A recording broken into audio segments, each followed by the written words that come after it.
মানুষ বড় হয় বাই অ্যাচিভমেন্ট, অর্জনে, নট বাই এজ। বয়সে সবাই বড় হয়, কিন্তু অর্জনে কয়জনে বা বড় হয়? অর্জনে বড় হলে সবাই সম্মান করে।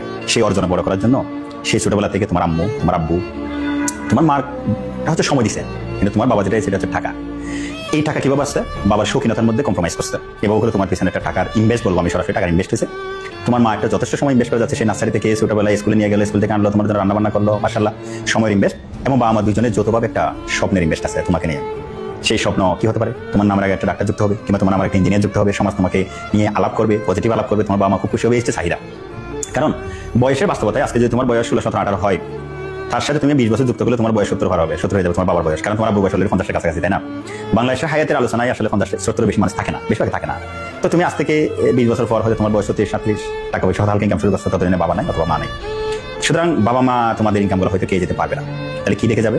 সেটা হচ্ছে তুমি একটু সফল হলে তোমার সাফল্যটা দেখে মনে শান্তি নিয়ে যাবে।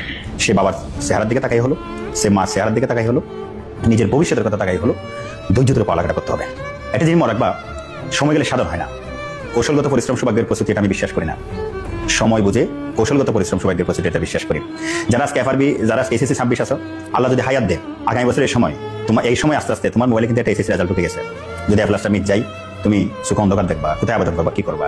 আর যদি এফলাসটা থাকে না, তুমি একটা বড় স্বপ্ন দেখবা, ডাক্তার হবে, ইঞ্জিনিয়ার হবা, বা আমাকে বলবা আমি এখানে চান্স পেয়েছি। এখন থেকে 2-1 মাস যাইতে তোমার মোবাইলে একটা মেডিকেল রেজাল্ট ঢুকবে, you are selected or not selected. If you are ready to take the not selected, I have nothing to say, but if you have only answer, you are selected, your result is answer.